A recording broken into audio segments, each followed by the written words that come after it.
हिंदी कहानी मौत की दवा। श्रावस्ती नगरी में कृषा गौतमी नाम की एक कन्या रहती थी। गौतमी उसका असली नाम था। काम करते करते वह जल्दी थक जाती थी, अतएव लोग उसे कृषा गौतमी के नाम से पुकारते थे।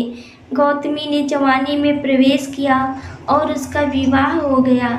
गौतमी गरीब घराने की थी, अतएव उसके ससुराल के लोग उसका यथाचित आदर न करते थे। कुछ समय बाद गौतमी के एक पुत्र हुआ। अब घर में उसका आदर होने लगा, लेकिन होनहार कुछ दूसरा ही था। गौतमी का शिशु जब कुछ बड़ा हुआ और इधर उधर खेलने लायक हुआ तो विधाता ने उसे उठा लिया। गौतमी ने सोचा, पुत्र जन्म से पहले मेरा इस घर में अनादर होता था, पुत्र जन्म के बाद लोग मेरा आदर करने लगे, लेकिन अब ये लोग मेरे प्रिय शिशु को न जाने कहाँ छोड़ देंगे। गौतमी अपने मृत पुत्र को गोद में लेके उसके लिए घर घर दवा मांगती फिरने लगी। लोग ताली बजाकर हंसी ठट्ठा करते और कहते, पगली, कहीं मरे हुए की भी दवा होती है। किसी भले आदमी को गौतमी पर बहुत दया आई। उसने सोचा, इसमें इस बेचारी का दोष नहीं, यह पुत्र शोक से पागल हो गई है।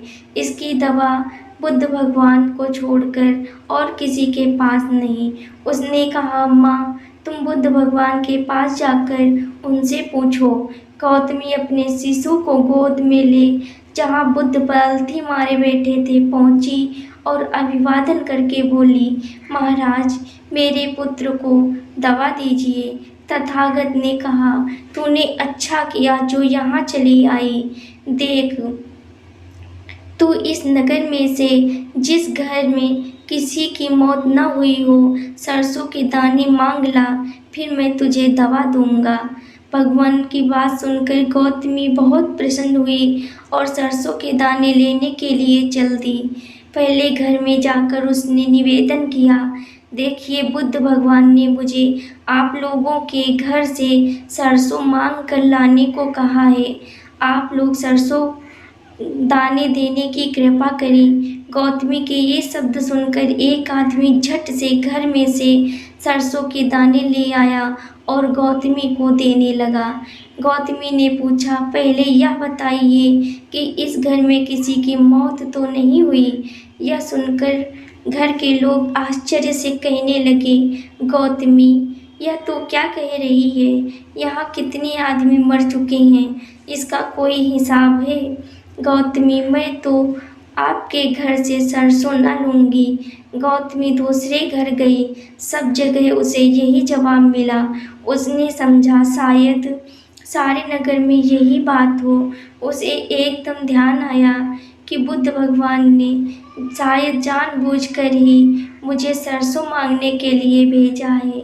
वह शीघ्र ही अपने मृत पुत्र को नगर के बाहर शमशान में ले गई। उसे अपने हाथ में लेकर बोली, प्रिय पुत्र, मैंने समझा था शायद तुम ही अकेले मरने के लिए पैदा हुए हो, लेकिन अब मुझे मालूम हुआ कि मौत सबके लिए है। जो पैदा हुआ है उसे एक न एक दिन अवश्य मरना है। इतना कहकर अपने पुत्र को शमशान में रख वहाँ से लौट आई। लौटकर गौतमी बुद्ध के पास गई। बुद्ध ने पूछा, गौतमी, सरसों के दाने मिल गए? गौतमी, भगवन, सरसों नहीं चाहिए, उनका काम हो गया है।